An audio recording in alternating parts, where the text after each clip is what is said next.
가서 제자 삼으라. 가서 제자 삼으라.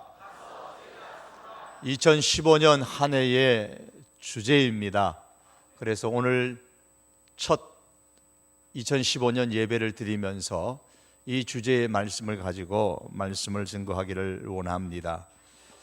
잘못된 길을 걷는 아들이 몇 번의 용서를 받았음에도 불구하고 결국 뉘우치지 않아서 학교에서 퇴학을 당했습니다. 하지만 그럼에도 그 아들이 뉘우치지 못하고 집을 나가서 자기들과 비슷한 환경의 아이들과 기숙을 하면서 여전히 반성하지 않는 부모의 기대에 어긋나는 행동을 반복하며 살았습니다. 그런 가정 속에 아버지의 일은 점점 가세가 기울었고 마침내 가정이 어렵게 되어지고 아버지는 지방으로 내려가게 되었습니다. 그러던 어느 날 경찰서로부터 연락이 왔습니다. 김재천 씨 댁이시죠? 예, 그런데요. 전화를 받고서 급하게 그 아버지의 아들 태연이와 현태와 그 엄마가 경찰서로 쫓아갔습니다. 사실인즉 그 아버지가 절도 미수죄로 붙잡혔다는 겁니다. 결국에는 감옥살이를 하게 됐습니다. 현태는 아버지가 감옥에 있는 동안에 부지런히 아버지를 면회를 갔다 왔습니다. 몇 달 후에 석방이 되어서 그 아버지와 어머니와 그 아들 현태가 같이 길을 걸어갑니다. 아버지가 먼저 앞서 걸어가시는데 아버지의 걸음이 전혀 힘이 없어요.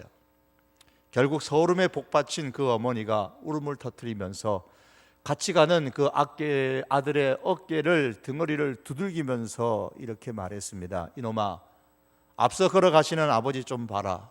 너 때문에 내 아버지 걸음도 잘못 걸으시잖아. 너는 죽었다 깨어나도 내 아버지 마음을 모를 거야. 그러면서 손수건으로 잠시 눈물을 닦으신 이후에 다시 말을 이으셨습니다. 내 아버지는 도둑질 같은 거는 절대로 하지 않으셔서 너 때문에 일부러 그러신 거다. 교도소가 사람 있을 곳이 아니라는 것을 너에게 보여주려고 거기서 내가 자칫 그대로 살면은 젊은 시절을 다 보낼까 봐서 그러면서 그 아들을 향해서 그 어머니가 탄식하며 울면서 이야기를 했습니다.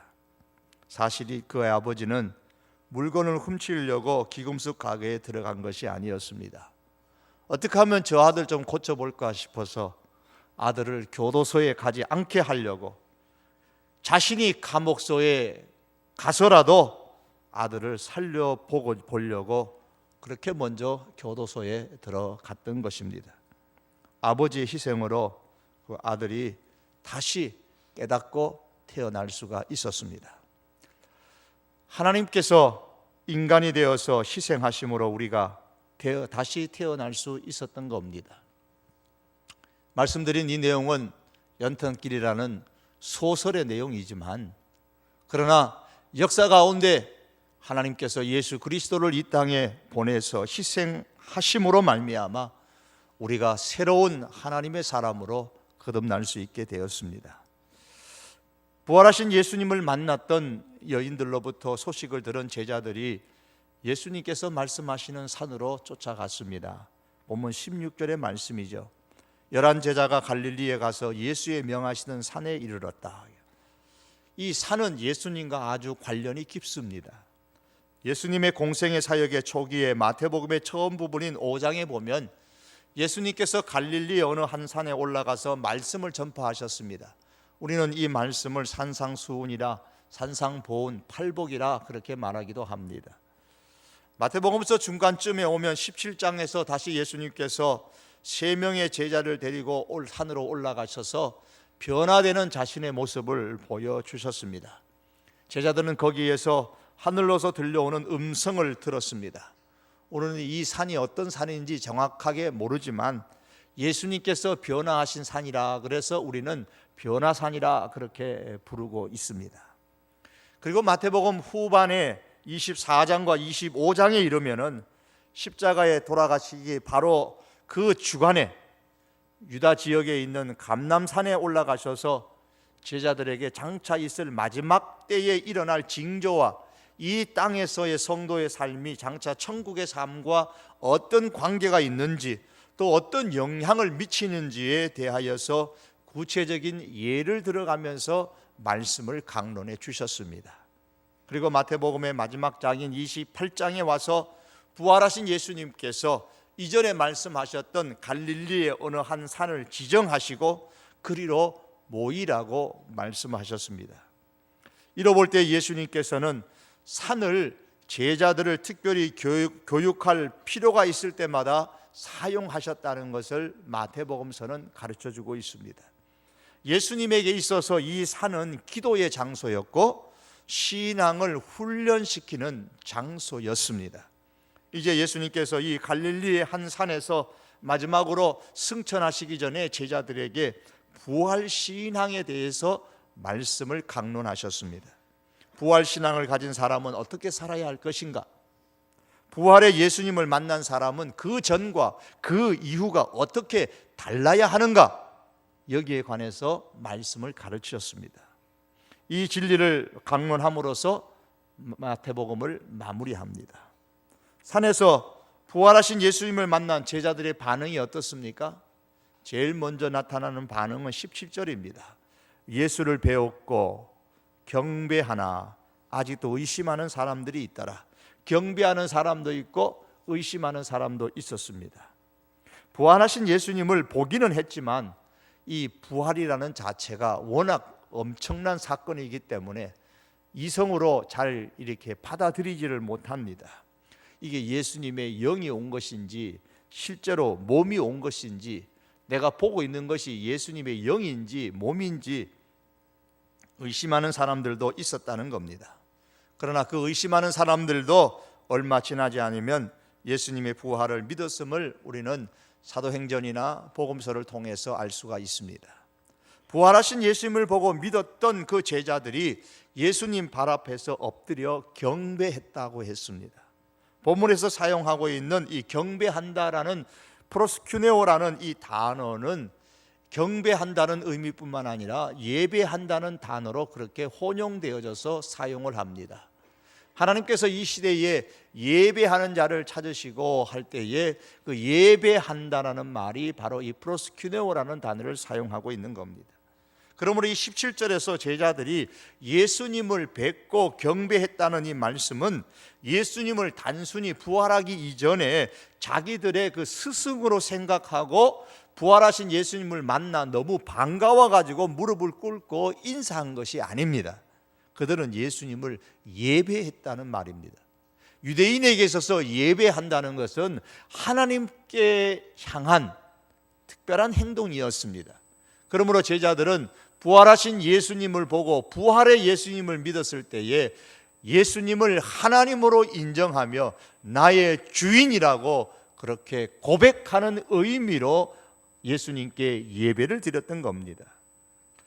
빌립보서 2장 10절의 말씀처럼 예수님의 부활을 믿는 신앙의 사람은 누구든지 예외 없이 예수님의 이름 앞에 무릎을 꿇게 되어져 있습니다. 예수님을 나의 주인이라고 그렇게 고백합니다. 제자들은 부활의 예수님을 체험하고 믿었습니다. 오늘날 우리는 하나님의 말씀을 기본으로 해서 부활의 예수님을 믿습니다. 우리가 부활의 예수님을 믿는다면 누구든지 예수님을 예배하는 사람이 되어야 하고 우리 또한 이렇게 새해 첫날을 하나님께 올라와 예배하고 있는 것입니다. 그런데 오늘 본문 가운데 예배를 받으시는 예수님의 태도입니다. 예수님은 제자들이 자신을 경배하는 것만을 위해서 제자들을 산으로 부르신 것은 아닙니다. 자, 내가 부활했으니까 너희들 비록 다 나를 버리고 도망갔지만 이제는 내게로 와서 부활한 나를 보고 부활의 신앙을 가지고 나에게 예배하는 사람이 되거라. 이를 위해서 제자들을 부르신 것은 아니라는 겁니다. 예수님은 자신의 부활을 경험한 제자들에게 예배 이상의 것을 지금 요구하고 계십니다.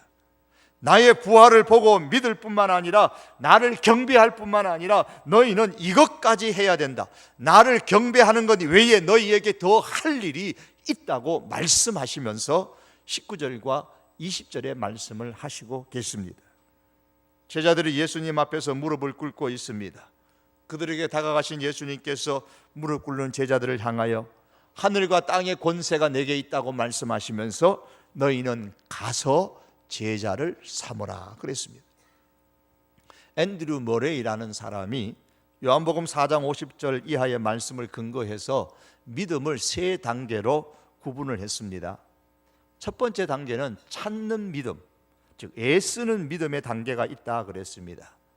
사람들이 예수님을 믿고 좋은 삶을 살고 삶의 문제가 해결되는 것을 부러워하면서 야, 나도 예수님을 믿고 저 사람처럼 내 인생이 좀 달라져야 되겠다, 내 삶에 이 꼬여있는 문제가 좀 해결되어져야 되겠다, 그래서 자기의 소원이 이루어지기를 기대하면서 열심히 예수님을 찾고 애쓰는 믿음의 단계가 있다 그랬습니다. 두 번째 단계는 발견하는 믿음, 안식하는 믿음의 단계가 있다고 했습니다. 예수님의 말씀을 믿습니다. 예수님의 동정녀 탄생도 믿고 예수님의 기적의 사건들도 믿고 예수님의 부활의 사건들도 믿고 성경이 말씀하는, 복음서가 말씀하는 예수님의 모든 내용들을 다 믿습니다. 믿어 의심치 않음으로 통해서 마음의 평화를 얻고 안식을 얻는 믿음의 단계가 있다고 했습니다. 세 번째 단계는 기뻐하는 믿음, 즉 제자 삼는 믿음의 단계가 있다 그랬습니다. 예수님을 주님으로 고백하고 자신이 예수님의 제자가 될 뿐만 아니라 이제 다른 사람들에게 복음을 전파해서 다른 사람들까지 예수님의 제자로 삼는 그런 단계, 그래서 다른 사람이 예수님의 제자가 되는 것을 보면서 기뻐하는 믿음의 단계가 있다고 했습니다. 오늘 본문에 예수님께서 제자를 삼으라는 명령은 우리들의 믿음이 이 세 번째 마지막 단계로까지 올라가라는 말씀입니다. 예수님은 자기를 경배하는 제자들에게 너희가 나를 경배하는 수준에 머물지 말고 이제는 제자 삼는 믿음의 단계까지 올라가라고 요구하고 계시는 겁니다. 사랑하는 성도 여러분, 2015년 새해에는 교회 다니는 교인으로만 만족하지 마십시다. 교회 나와서 예수님을 예배하는 것만으로 우리 내 신앙을 이 정도면 되었다라는 만족한 신앙 되지 않기를 원합니다. 더 나아가서 예배하는 것을 넘어서서 예수님의 부활을 믿고 예수님의 동정령의 탄생을 믿고 성경이 말씀하는 그런 예수님의 기적의 사건을 믿고 예수님의 말씀을 믿음으로 말미암아 마음의 안식과 평안을 얻고 예수님의 제자가 될 수 있는 그런 믿음의 단계로 끝까지 올라갈 수 있기를 바랍니다. 여러분, 더 나아가서 예수님의 제자로서 예수님을 예배하는 자로만 만족하지 말고 예수님의 제자가 되는 것만으로 만족하지 말고 이제는 복음을 전파함으로 통해서 예수님을 예배하는 사람으로 만드는, 제자를 만드는 단계로 우리의 신앙이 이 한 해 동안 더 진일보할 수 있기를 바랍니다. 여러분, 어떻게 해야 제자 삼으라는 이 말씀에 우리가 순종할 수가 있겠습니까? 제자를 삼는 일은 삼중적으로 이루어져야 됩니다. 먼저는 모든 족속에게로 가라 말씀하셨습니다. 모든 민족에게 가라 그랬습니다. 예수님은 자신에게 경배하고 있는 제자들에게 가라, 모든 민족에게로 가서 제자를 삼으라 라고 말씀하셨습니다. 이 가라는 말씀은 세계 여행하라는 것이 아니잖아요. 사람들에게 복음을 전파하라는 겁니다. 이 회원동을 출발을 해서 남배동을 가고 아현동을 가고 공덕동을 가고 이 한국 땅, 이 수도권을 가고 한국 땅 전역에 농어촌 산촌을 가고 세계를 향하여서 주의 복음을 증거하라는 말씀입니다. 가서 전하라는 말씀입니다.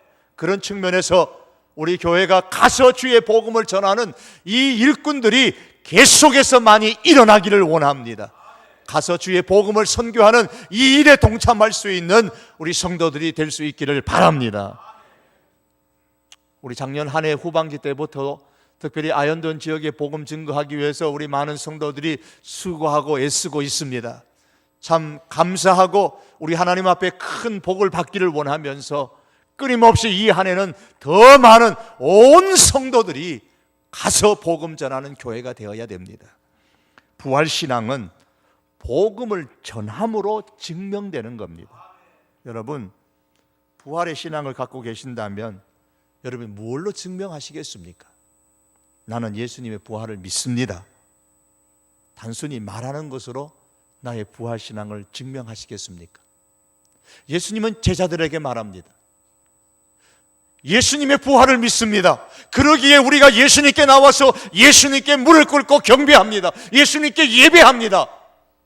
그런 제자들을 향하여 주님이 말씀합니다. 너희 나의 부활을 믿고 부활 신앙을 갖고 내게 나와서 이렇게 엎드려서 예배하는 것으로 내가 만족하지 아니하고 너희가 더 나아가서 가서 복음을 전함으로 통해서 부활 신앙을 갖고 있다는 사실을 증명하라고 말씀하고 있습니다. 사람들에게 복음을 전파함으로 우리가 예수님의 제자 삼는 이 일로 말미암아 내가 예수님의 부활을 믿는다는 사실을 우리는 증명해야 됩니다. 여러분, 우리가 음식 하나도 맛있으면 맛있다는 걸 뭘로 증명합니까? 딴 사람을 데려감으로 증명해요. 그 집 음식 정말 맛있다, 한번 가봐. 나하고 다음에는 그 집에 가서 한번 밥 먹으러 가자. 그렇게 데려가야 진짜 그 집의 음식 맛이 있다는 걸 내가 증명하는 거예요. 근데 말로 해서는 안 돼. 너 가서 한번 먹어봐. 나하고 같이 한번 가봐. 그렇게 증명하는 거예요. 예수님이 정말로 부활하신 것은 이건 일생일대의 놀라운 사건입니다. 예수님의 부활을 통해서 내가 부활하게 되고 내가 부활로 살아가는데 이 놀라운 영적인 경험, 삶의 변화를 경험한 우리가 어찌 입으로만 내가 예수님의 부활을 믿습니다, 이 신앙으로만 우리가 살아가겠습니까? 어떻게 예배로만 우리가 부활 신앙을 증명하겠습니까? 이 예배도 귀하지만 여기에 더 나아가서 우리는 가서 복음을 전함으로 통해서 내가 부활 신앙을 가졌다는 이 사실을 증명할 수 있는 신앙의 단계까지 우리가 올라갈 수 있기를 원합니다. 소경 어머니가 점자로 된 책을 더듬으면서 아이에게 이야기해 주는 내용 가운데에 어린아이와 매미와의 대화 이야기가 있습니다. 귀여운 꼬마가 나무 아래서 매미를 이렇게 바라보는데 매미는 혹시나 싶어서 자기를 잡을까 봐 나무가지 뒤로 싹 숨으면서 물었습니다. 꼬마야, 너 내 보이니? 아이들이 잡아갈까 봐 내가 이렇게 숨고 있는데 보여 안 보여? 그러니까 이 꼬마 아이가 말합니다. 나는 안 보여도 노래 소리만 들어도 너희들이 있는 곳을 알 수 있거든. 그런데 말이다, 너희들은 왜 그렇게 노래를 부르는 거야? 조용히 가만히 있으면 아이들도 너희들이 있는 곳을 모르잖아. 그러니까 이 매미가 하는 말이, 그건 말이야, 우리가 해야 할 일이니까. 아무리 위험해도 여름을 노래하지 않으면 매미가 될 수 없거든. 위험해도 매미는 울므로써 자기의 존재를 증명합니다. 여러분, 복음 증거하는 게 힘들잖아요. 생명 걸고 복음 증거하는 분들도 계시고, 수치와 모멸을 받으면서 애써 그 모든 것을 감당하면서 복음을 증거하는 분들도 계시잖아요. 왜 그럽니까? 그리스도인은 복음 소리를 울림으로 부활 신앙을 증명해야 하기 때문에 그런 겁니다. 이게 존재 자체예요. 사랑하는 성도 여러분, 우리 올해는 새해는 우리 성도교회가 이 예수님의 이 명령을 나의 명령으로 삼아서 우리들의 삶의 현장으로 가서 복음을 전파하는 교회가 되기를 바랍니다. 더 나아가서 우리가 세계 곳곳까지 주의 복음을 선교하는 그런 교회가 될 수 있기를 바랍니다. 이로 통해서 예수님의 부활을 믿는 나의 이 부활 신앙을 증명할 수 있기를 바랍니다. 여러분, 올 한 해는 내 마음속에 내가 가야 될 사람을 정하세요.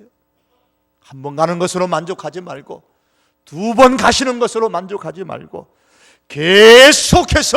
계속해서 복음을 증거해야 될 사람들을 향하여서 감으로 통하여서 나의 부활 신앙을 증명하는 한 해가 될 수 있기를 바랍니다.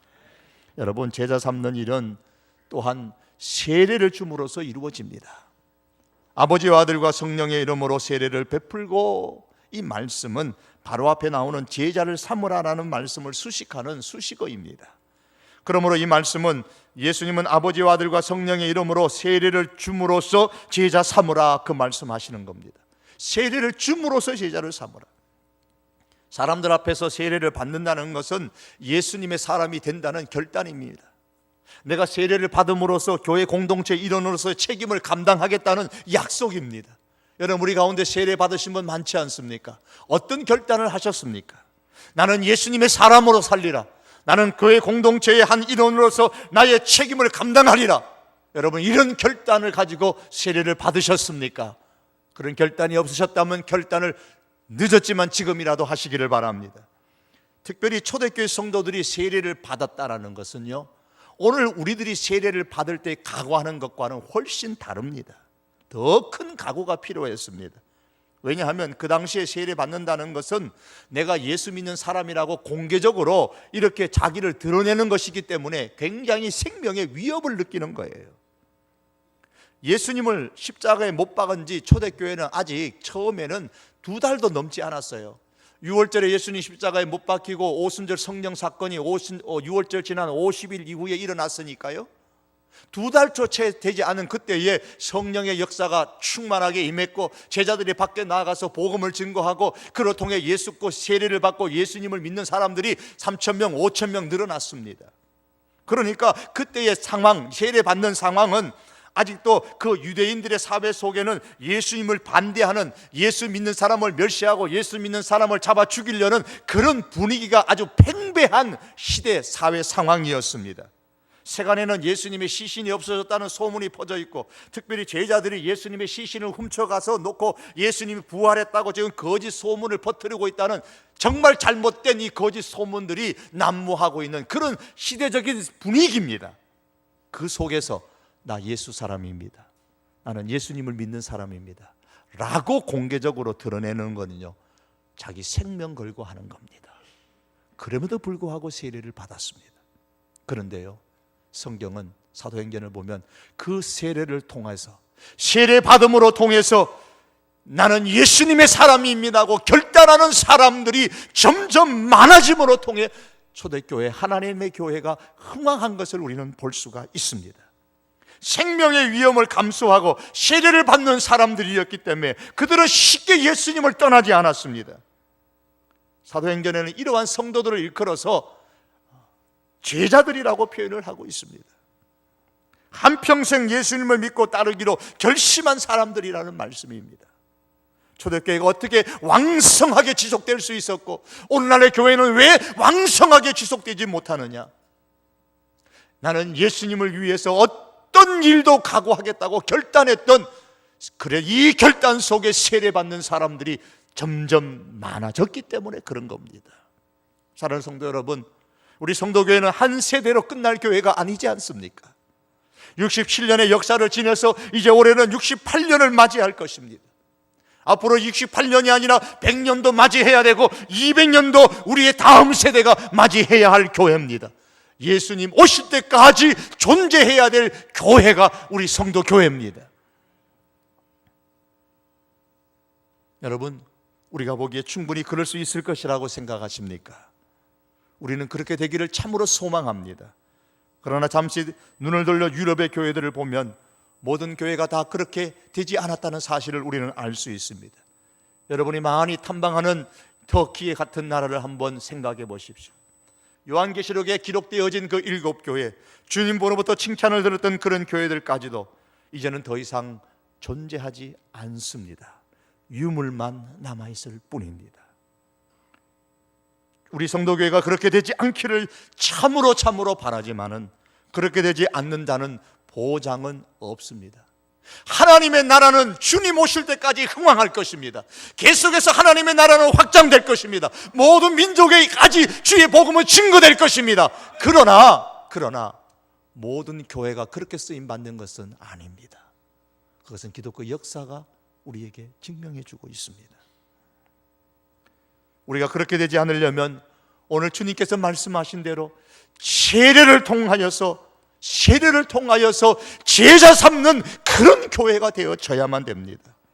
세례를 통하여서 멸목상의 성도가 아니라 생명의 어떤 위험을 감수하고서라도 예수님의 사람이 되겠다는 그런 성도들, 주의 복음을 증거하는 것으로 인하여 내가 어떤 수치와 어떤 멸시를 받는다 할지라도 내가 당당하게 주의 복음을 증거하겠다는 그의 복음 증거에 헌신하는 실제적인 성도들이 하나님의 교회에 많이 일어나야 합니다.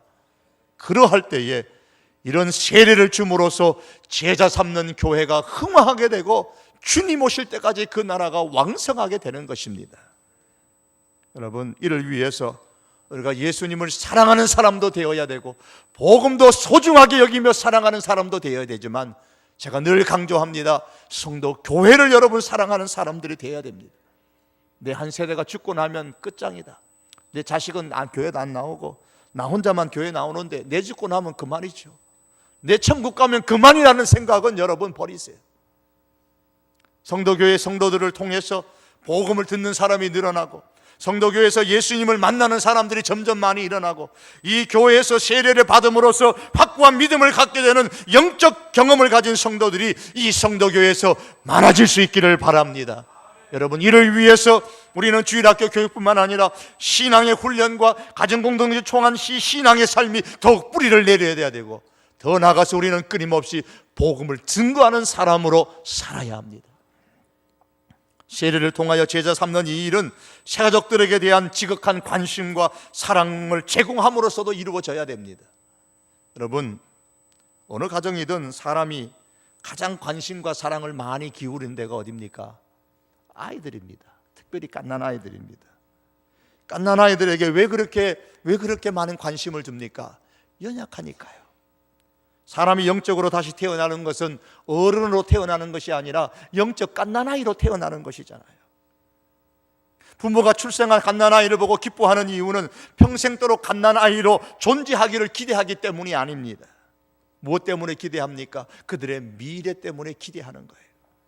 지금은 갓난아기지만 이들을 잘 보살피고 양육하여 갓난아기가 자라서 장성한 사람이 되어 가정을 복되게 하고 사회에 귀한 선한 영향력을 끼치는 그런 어른이 될 모습을 기대하면서 갓난아기를 보고 즐거워하고 기뻐하는 겁니다.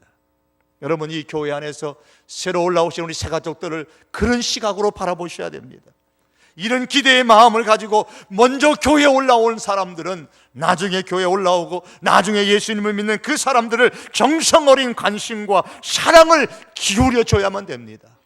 괜히 와서 힘들게 하네, 여러분 그렇게 마음속으로라도 생각하지 마셔야 됩니다. 이분들이 영적으로 성장해서 예수님의 사람이 되겠다고, 나도 정말 예수님의 진정한 제자가 되겠다고 결단하고 세례를 받을 수 있도록 여러분, 우리의 사랑을 기울여야 되고 우리의 관심과 열정을 이분들에게 기울일 수 있기를 바랍니다.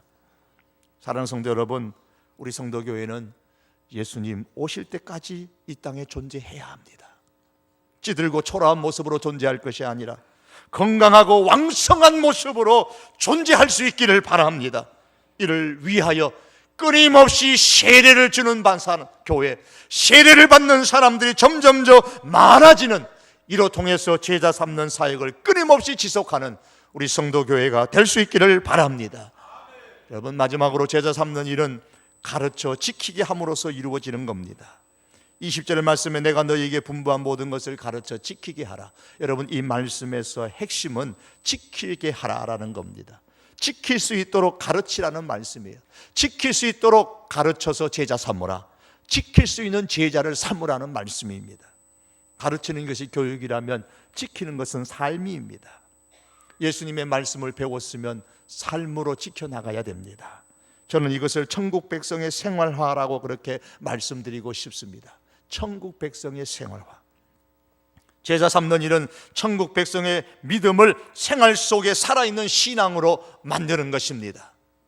부활신앙을 가진 성도는 하나님의 말씀을 가르치고 배우고 지키는 중에서 천국 백성의 모습으로 보여줄 수 있어야 합니다. 여러분, 삶으로 말씀을 가르치십시오. 삶으로 말씀을 배우십시오. 그래서 삶 속에서 내가 천국 백성인 것을 생활화하시기를 바랍니다.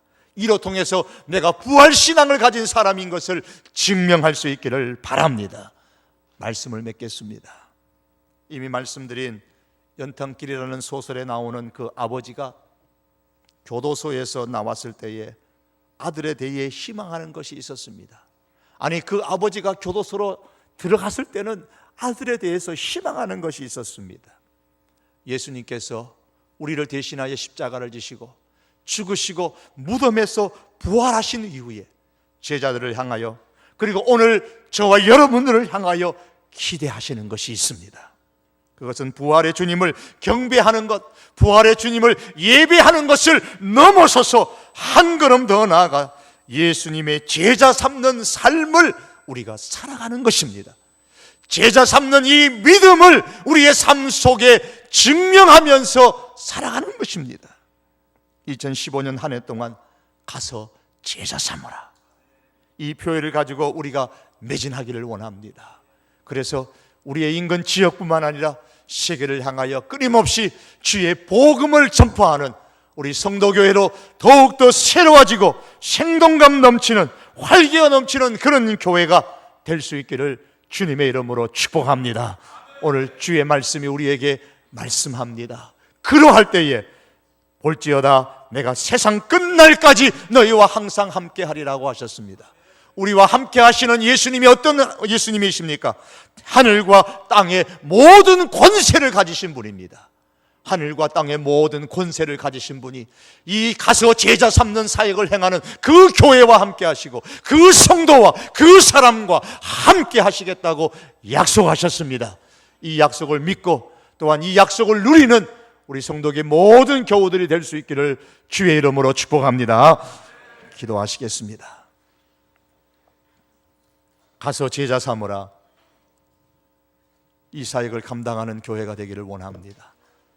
부활신앙을 가진 제자들을 향하여, 부활신앙으로 예수님을 단지 스승이 아니라 하나님으로 나의 주로 엎드려 경배하고 예배하는 제자들을 향하여 너희는 예배하는 것으로 만족하지 말고 가서 제자 삼는 제자가 되라고 말씀하셨습니다. 아버지 하나님, 말씀하셨던 이 주님의 마음이 제자들뿐만 아니라 오늘 우리들에게도 주시는 말씀인 줄 믿으며 이 한 해 동안 가서 제자 삼는 주님의 사람들 되게 하여 주시옵소서. 끝까지 하나님 앞에 쓰임받는 교회 되게 하여 주시옵소서. 예수님의 이름으로 기도하옵나이다. 아멘.